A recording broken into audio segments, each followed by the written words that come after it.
Hey everybody, welcome to NGF News. We have our first video recording coming on today, so check us out on YouTube if you're watching this. Obviously, you can see it on YouTube.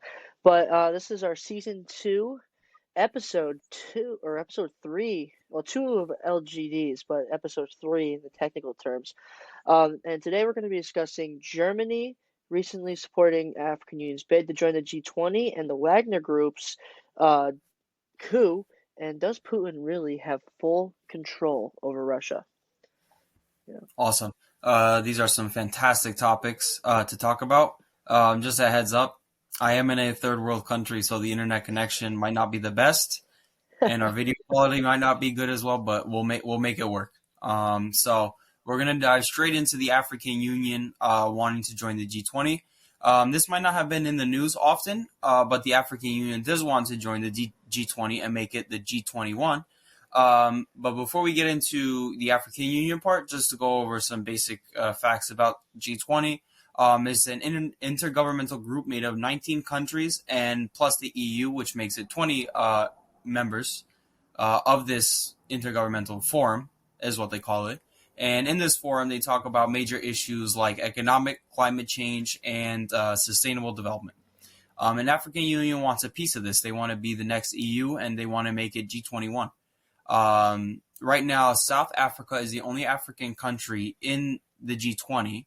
And even then, it has some trouble because South Africa alone has to represent the entirety of the African continent while also trying to protect its own interests as well in G20.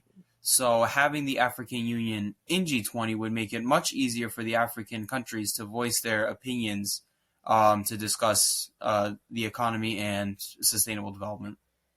Yeah, and so in December of, I think 2022, I believe that the United States also supported a bid to for the African Union to join the G20, and then recently Germany has supported their bid to join the G20.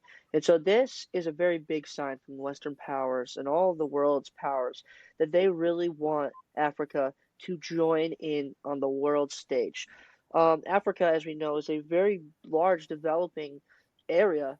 By 2050, they're going to have a population of just over 2 billion, and their economies are exploding. We're going to see Nigeria, South Africa, Kenya, and many others join the billion-dollar revenue GDP club, and some are going to join the trillion-dollar GDP club in just a few years. It's an explosive economy that's just going to keep growing across the continent. And not only is that it's going to be keep growing, they have natural resources that can help trade with the West. They have, beautiful coastlines and touristic areas like the Serengeti that people would love to go to. And I think this them joining will help the development, and we'll just be better off for the world. Yep, and I think they'd be a perfect, just overall support for the international economy and an important part of globalization because now we have these countries, both Western and Eastern countries, in one forum that now have the African Union, and they could use not like I don't want to use it in a term where we just use the African Union for the resources, but have them in the discussion to say, hey, listen, we understand that you have not been part of these talks internationally. We want to include you more. Here's what we can do. We can help you sustainably develop. We can create cities. We can create whatever you need. And in return, you give us resources and we'll all come together economically. And this is a fantastic opportunity for the African Union to sell all their resources. I mean, they have so much untapped resources that the world needs, and they could be one of the most important suppliers for the international stage. And I think this is very, very important. And India has been the most ecstatic about having the African Union, primarily because they are hosting the next G20 as well. And I believe I've read that India does want to make the African Union discussion one of the top priorities on the agenda for the next G20 summit. So I'm pretty excited to see that.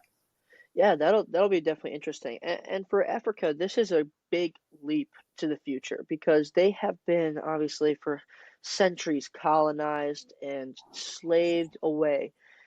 for centuries. And now the West and the rest of the world is trying to involve them into this new world and global economy. And I think this shift will be just important, not just for the African Union, but for the world.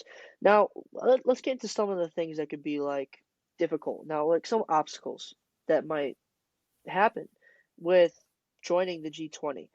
I'm not totally sure on how, the G20 completely works, but I'm gonna assume that they have to have all the countries have to be on board with the African Union joining. And so, what do you think are some maybe obstacles that the African Union might face in terms of having countries putting a bid up for them? I think that's an excellent question. I think the first thing that would come up in having the African Union join the G20, the first thing that comes to my mind is dealing with all the conflict that goes on in Yeah, different countries. We have how many civil wars? We have one in Sudan. We have one in what the is the other one? DRC. DRC. That's what it is. So Yeah, these are the first two things that come up to my mind when I think of challenges. Is like, okay, we have you here, right? We're glad that you're here to support us economically, but how can we support you as the West and Eastern countries talk to the African Union, right? How can we support you and give you some of our resources in fear of all the conflict they have on the ground? So yeah, that's my first concern, and the first thing that these countries in G20 are first going to state to them. yeah. My second concern is also along the lines of conflict, but is towards the terrorism side. The rest of the world has seen like a stark decline in terrorism within their countries, but Africa has not. The Horn is still one of the most dangerous places in the world to go to at the moment. Ethiopia, Somalia, they are struggling to cope with the pirates and the terrorists. And then you have them in Northern Africa, you have terrorists like Al Shabaab that are, you know, terrorizing communities. And then you have Sudan, who is backed by Al Shabaab. There are terrorizing their communities in the civil war. And the DRC has their civil war, like you mentioned. So that I think conflict is it's a big obstacle, and it's an unfortunate obstacle. And Um, here's the thing, right? Sorry, I don't mean to cut you off, nope, right? yeah, Here's the thing. I don't want the conflict to be a point where it's like, okay, we can't have you in G20. I want it to be a point where the African Union goes up to them and says, listen, we do have a problem within the African continent. What we're willing to do is exchange resources, and in return, you G20 countries support us in our fight against all this conflict. That's what I want the talk to be. I don't want the talk to be, listen, we understand you have conflict, but we can't have you here because of the conflict you have. I mean, look at Russia's still part of G20, yep, correct? If I'm not agreed. mistaken. I believe they haven't been kicked out, yeah. They haven't been kicked out yet, but they've been kicked out of G8 and it's become G7 now. So Yeah, yeah. yeah. So It's a fascinating and an unfortunate circumstance that obviously that they're going to be thinking about. But I agree. I think one of the ways that can be an issue to solve this. Now, NATO has always been involved in Northern Africa to try and stem the uh the terrorism within Northern Africa because it can spread to Europe. And so I think the African Union can also just come in and ask NATO, can you please take another step that can help us solve our crises? One, NATO can go into Sudan and maybe try to help create more peace. And the United States has done so in recent days. They were with the ceasefire with March or April. They helped in with the ceasefire, and so that yeah. could be very useful um, to the African Union if they can help with those conflicts. And it doesn't just have to be NATO. They can ask for U.S. help. They can ask for United Kingdom help or French help, on their own.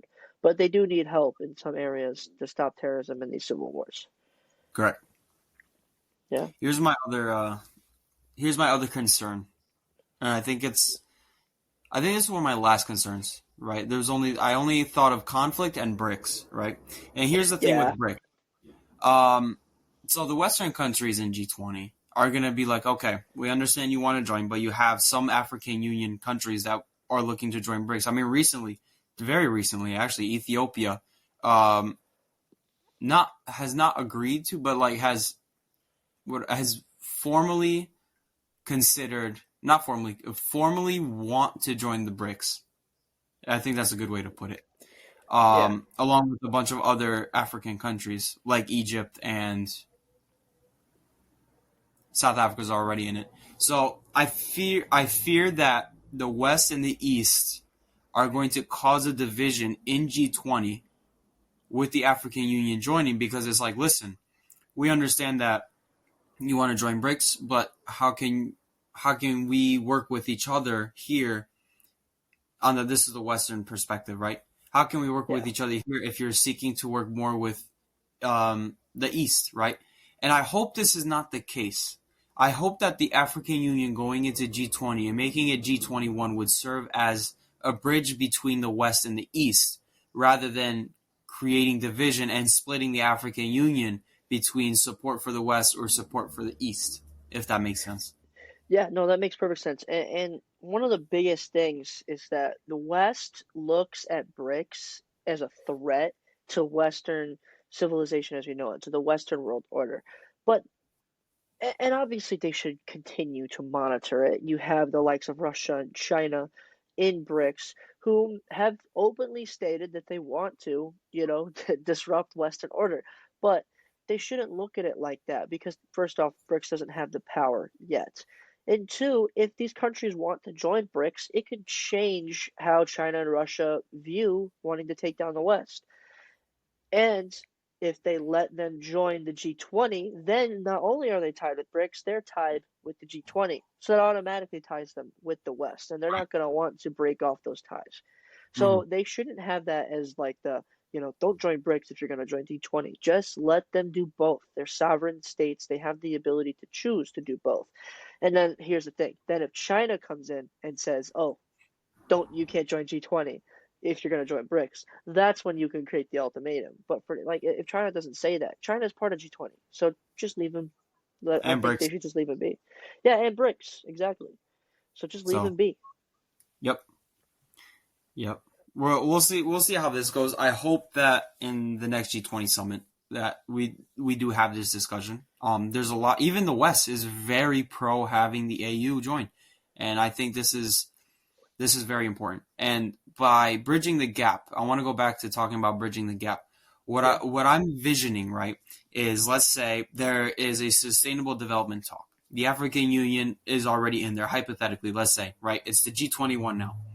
yeah, The West and the East are trying to compete economically, and then you have the African Union supplying both sides, because at the end of the day, it's all about, unfortunately, the globalization is still dominated by national self interest. At yeah, the end of the day, the African Union will still supply to both sides because they need the money to develop internally as well. Which, yes, it is also a game of self interest, but at the end of the day, now you have resources going to the West, you have resources going to the East, money's flowing into the African Union, and you have a just trilateral region just growing sustainably. They're developing. Their infrastructure is growing. So that's how my goal. Well, I hope it's what their goal is. That's how I envision it, and I just hope it's that way. But yeah, yeah. I agree. I think one of the things that Africa can be is like the stepping stone that can bridge the gap between the East and the West, like you said, because they're going to each side's going to both want to, and has shown that they want to have the resources within Africa, and I think Africa can leverage what they have in trade deals to try to kind of integrate the economies of the West and the East even more, of the US's and the China's even more, so that conflict first off doesn't break out, and two, it benefits Africa. I mean, Africa selling their resources, creating new trade deals, tapping into Western and Eastern markets is only going to grow their economies. It's only going to strengthen their institutions, their politics.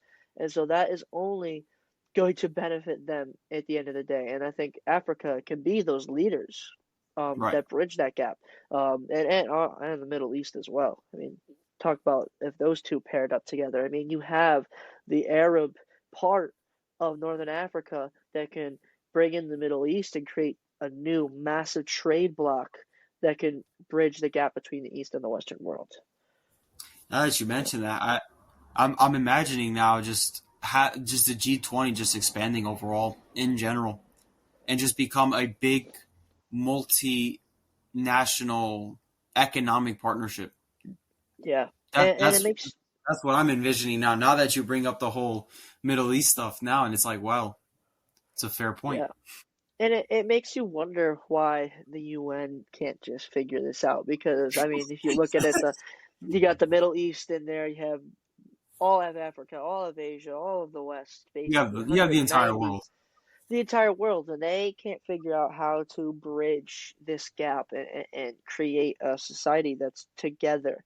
And that's not, in some cases, that's not completely true. You know, climate change, the world is behind climate change. You know, AI and education, the world is behind that.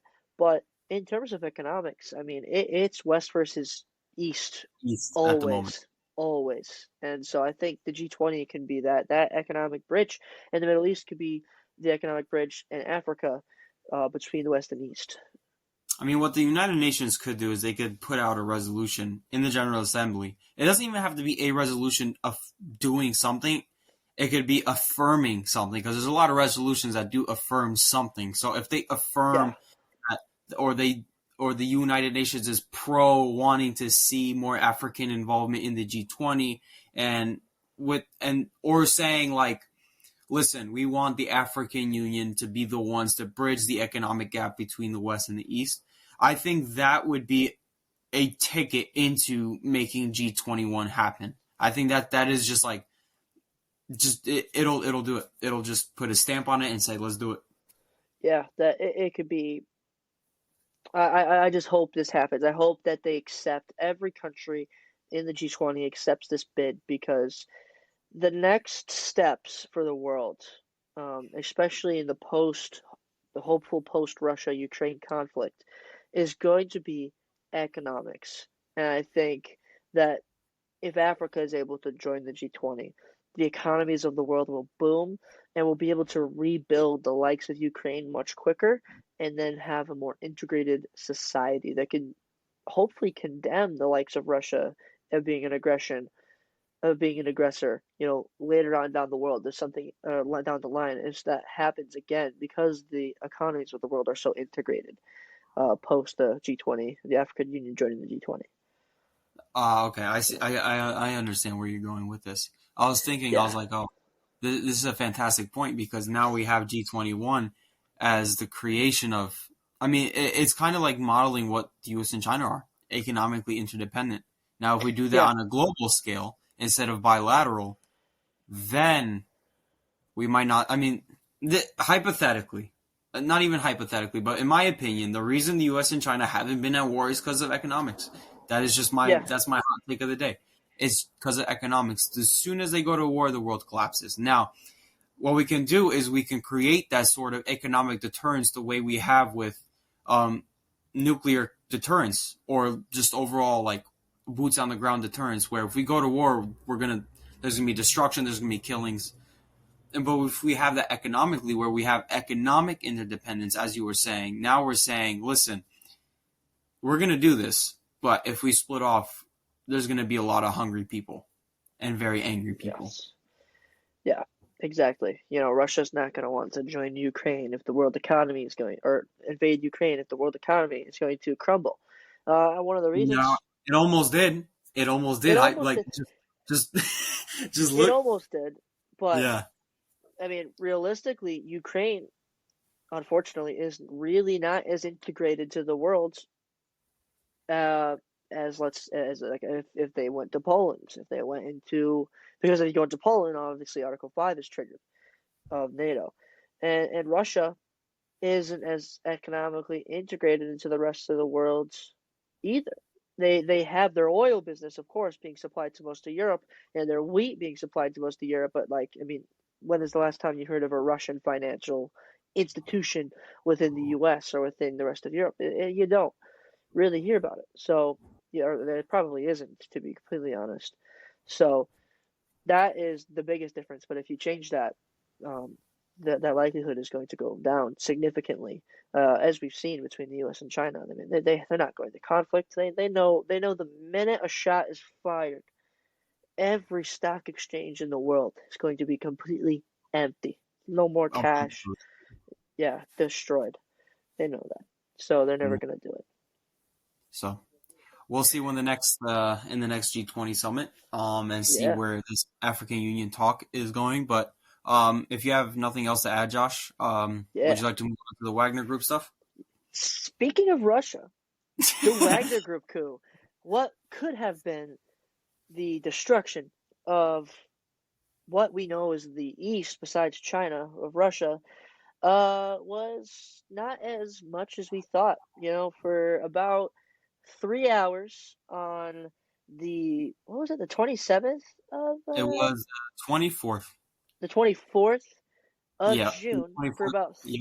yeah, for about 3 hours, we thought that the war in Ukraine was going to come to a halt, or there's going to be a massive civil war. But The most intense 3 hours of my life. yeah, that was I that was I don't crazy. even know what I was doing that day. I think I was watching a movie with my dad, and then the next thing you know, Gabe was texting in the group chat about the Wagner mutiny, and I'm like, what? And I was just sitting there monitoring. Like I had 50 tabs open. I had the news open on my TV. It was such an intense 3 hours of my life. I know it was a Saturday, and Yeah, it was my brother's birthday, and I was like, oh, the war's gonna end soon. I was telling everybody, I was like, the war's gonna end soon. Like, the group is 200 kilometers from Russia, and then I look at it like 2 hours later, and Wagner and Group's it's just like, troops stand down. It's like, okay, that's crazy. Which is it's really fascinating, because like, if you look at the events that led up to it, Wagner Group has been, the part of basically Russian. I'm going to use espionage as the term, because they're not affiliated with Russia, but yes, they're affiliated with Russia. The whole shebang with PMCs, and they've been doing a lot of the dirty work in Syria, a lot of the dirty work in North Africa, and now a lot of the dirty work in Ukraine. And then, for some reason, what's the leader of the group's name? I can never say his name correctly. Yevgeny Prigozhin. Yeah, I can never say his name correctly. Prigozhin, and he was like, "Yeah, all right, we called Putin." He said something about Putin being a dictator, along those lines, basically. I have Putin. the exact Oh, thing that he said. please say it. He basically called them. Oh man, I just had it. They called them unable. Oh, they called them evil, and they needed to be stopped. The word for word Yeah, translated from Russian to. So basically, Yevgeny said, "All right, these guys are corrupt. They're evil. They're not the Russia that we as Wagner Group imagine. They're just a bunch of oligarchs that kind of run the country." So these were very strong words from Prigozhin, and I can imagine just the sweat coming down off of the top military generals and oligarchs of Russia. They're like, "Oh my goodness, what?" yeah. Well, and, And and here's the funny thing: like, they did Putin did the stupidest thing ever. He sent in a strike in a helicopter and missed. He completely missed Wagner headquarters, and wherever he was, Yevgeny, wherever he was, they completely missed. And it was then you somewhere pissed on the off. M4 highway, Yeah, on their way. somewhere. It wasn't in Rostov-on-Don. It was somewhere on the highway where they missed, I Yeah, think. completely missed. And so you pissed off 50,000 troops, who are That's what they former claim Russian is that trained they had. troops. That's what they claimed they had, but they had 5,000 troops, Wagner troops, marching towards um to Moscow. But they said Prigozhin said we have another 25 to 50,000 more on standby. Yeah, yeah, and it's like, you get so close. Why did you stop? Well, apparently, Belarusian president struck a deal with Wagner. How? I don't know. I don't know what he said. We still don't No know one what he knows what the said. contents of the deals is. No one knows what was said. What all we know is that Prigozhin is free to stay in Belarus, and he basically Prigozhin can't go back to Russia. Yeah, Um, We He don't even know what is. Putin said either, right? Like I haven't seen anything about what Putin said. Putin said he's going to continue looking into charges and punishing Wagner for their mutiny, if I'm not mistaken. I know I Yeah, read that somewhere. But no, so there's he's still investigating. yeah, they still oh yeah. Vladimir Putin, this is BBC headline. Vladimir Putin says Wagner mutiny leaders will be brought to justice. So they're still seeking charges even though what was it? Russian FSB. They first charged them with treason and then they Yeah, dropped the charges. And then Putin is like, no, no, no, no, no. We're gonna keep going. We're gonna keep charging them. So yeah. And here's the thing. He not only so Wagner troops are pissed at Yevgeny for obviously dropping the coup, and now by doing this, he's gonna piss him off even more. I'm gonna quote you a PMC soldier. What he said. The bald waste of space destroyed Wagner PMC with his own hands. This is just one quote that I wrote down of I think about 20 from 20 different soldiers talking about Yevgeny. This one was my favorite. So obviously, I think the bald waste of space is hilarious. But the Wagner Group soldiers, they're pissed off that they stopped because they were all ready to go to Russia. Um, one of my fears was that Putin was like, dude, you come any closer, like I'm gonna bomb every single one you have. Like I don't know what kind of bombs he was gonna use, whether he threatened nuclear secure like something. I don't know what he threatened, but he threatened something for him to stop. And they were very pissed um about it because apparently what happened was when they were rolling through the streets and rolling over the barricades, the Russian soldiers just like stopped. They just like did not do that's anything. that's how Wagner took over Rostov on Don. They didn't fire anything. They just kind of went in there and occupied it. Yeah, and just had a couple of The people conversations. were Like fine with it. apparently, like when they were the closest they got, the 200 kilometers out of Moscow, like Wagner soldiers and Russian soldiers and civilians were just like walking around and having conversations about what's going on. Like it was like they just stood down and did nothing. Somehow, some way, Putin and the Belarusian president convinced him not to keep going, even though he basically had a free path to Moscow. I want to know the contents of this deal. Like I got to figure this out now. It's like bugging me. Money. I think it's just Yeah, money. clearly it's money. I mean, let's here's a good statistic for you. Russia gave the amount of over $2 billion to the Wagner Group in the last year for military supplies and food over the last year to help out in the Ukraine situation. So if they Right. can offer you $2 billion, what And here's the else thing. could they be offering? And here's the thing, right? Prigozhin stated once, and part of the reason why they were on their march to Moscow was because that Prigozhin has also called out Russian military generals for their inability to provide resources for Wagner during the current war. So Yeah, that was also which $2 billion to fund PMCs is, and I don't know how that's not enough. for fifty Um, thousand troops too. That's not if those are correct numbers. You know, it's still not a lot. To 50,000 troops is not a lot for $2 billion to cover materials and food. food, weapons, and some of the weapons. It's not like they're outsourcing them. It's kind of Russia just giving them weapons they need and just paying them to march forward. Yeah, and so this it confuses me. Here's another thought that I came up in my head. What if Putin threatens nuclear war, not in Russia, but the nuke Ukraine, and then the West paid him off. Think about it like So that. The West, Russia, Putin threatened nuclear war to the West. He was going to drop nuclear bombs in Ukraine or drop nuclear bombs somewhere mhm. in Eastern Europe, and then the West paid him off. This is a a this is not I don't know if this happened. This is a bold claim, It's a but variable. but let's think about it. There are many reports that the West were the ones that paid the Wagner Group to go, give them the intel to go in because there's many different articles stating that they had been planning uh, for weeks to do this, and then It was supposed to happen a few weeks later, but their plans got foiled by Russian intelligence, so he just went in.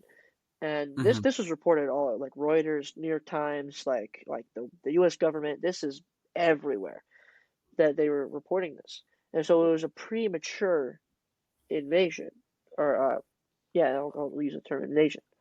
So what if it was the West that paid him off and said, "Hey, like I don't know if you want nuclear war."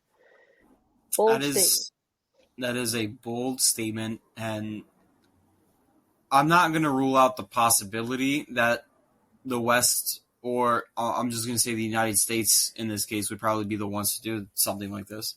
I'm not going to Yeah, rule that possibility out, but I'm also not going to say that this was the case. I think this was just Wagner Group fed up with Russia since 2014, since yeah, in Syria up until now. I think it's Wagner Group has been a part of Russian military for so long that they're finally seeing that Russia Russian leadership is pretty much evil, and they've yeah, been blindsided by money. So they just been paid, and so what? And they're like, oh, okay, just pay us, and we'll look the other way. We'll do what you want.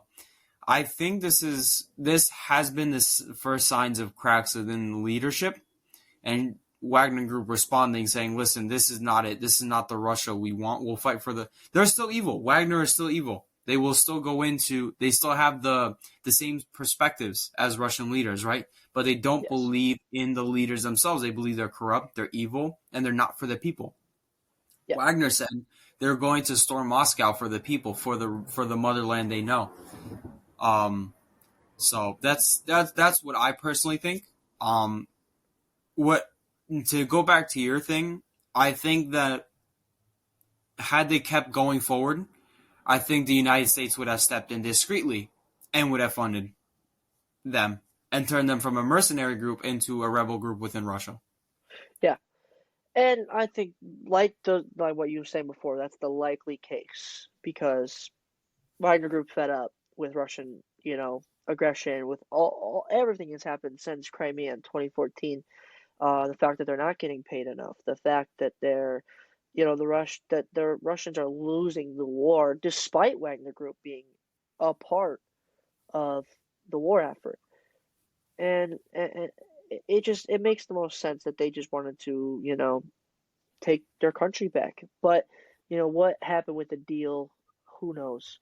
The next part we have to get into is Putin. Does he have full control over Russia post this basically, Uprising. rebellion that was going to topple their government? This has been the topic of debate for diplomats, politicians, everywhere. Is that Yeah, they're questioning how they're questioning Putin's handle on Russia, and I believe that it's starting to crack. That Putin held on too tightly, and now it's crumbling within his own fist, and that is going to be.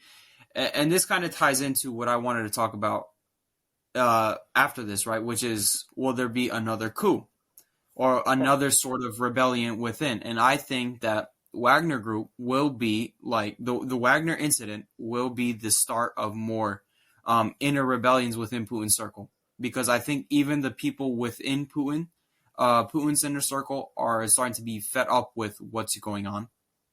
And I think that Putin is starting to lose his grip on Russia. And I believe that this is only the start. So to answer your question, yes, I think this yes. is the beginning of Putin's downfall. And I would 100% agree. Now, some people are going to disagree with them with this point because Putin has full control of the oligarchs. But but recently, CIA and intelligence and Putin has stated that he is going to do everything he can to get the oligarchs back on his side. And if Putin said this himself, means that the oligarchs are basically afraid that his leadership is cracking.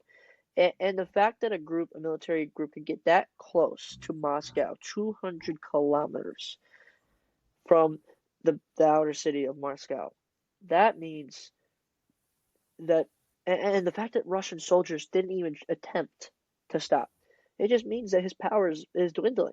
And I think with Western countries and the rest of the world seeing this, they're going to go in there and try and fund rebel groups. They're going to try and whoever took control of Wagner Group, they're going to tell them, do it again, please. Like go back in. We'll help. We'll fund you. We'll create rebel groups for you. We'll make sure that you are protected and that you can get the job done.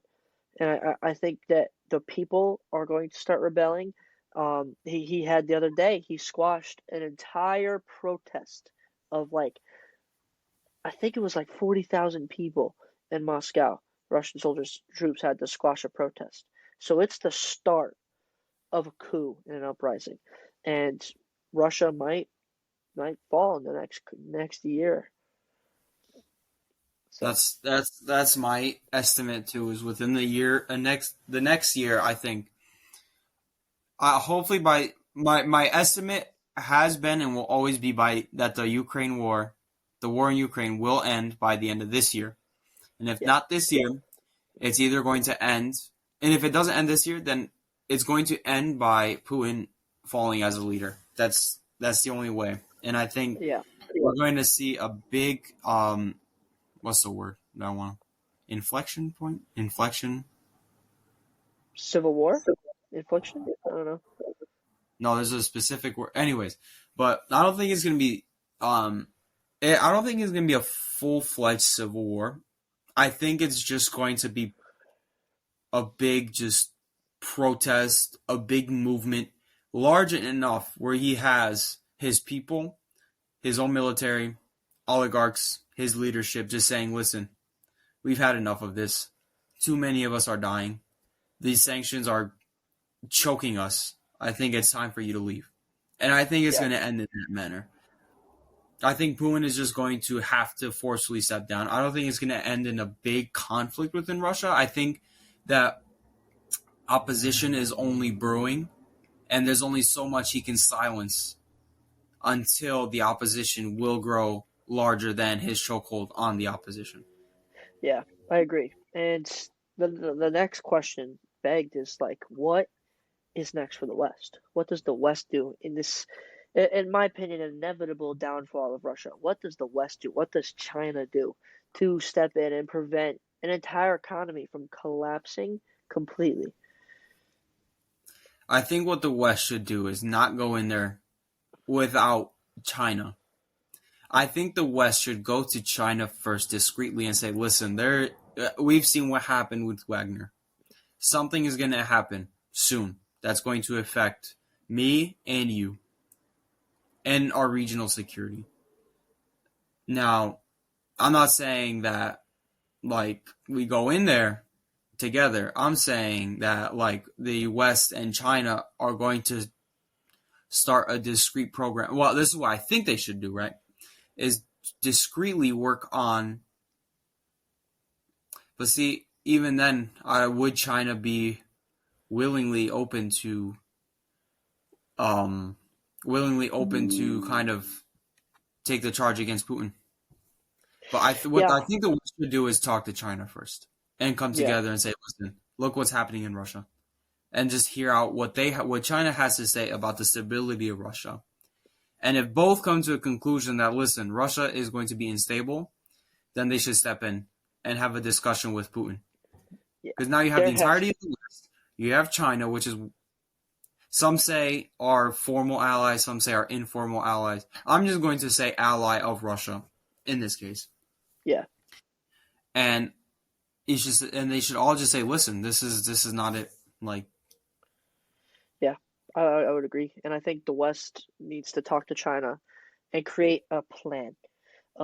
I think most any kind of political scientist or analyst is going to say that China or that Russia is going to fall within I'm going to say the next year, that's my thing, but I think Putin regime, at least in the next 5 years, is going to crumble.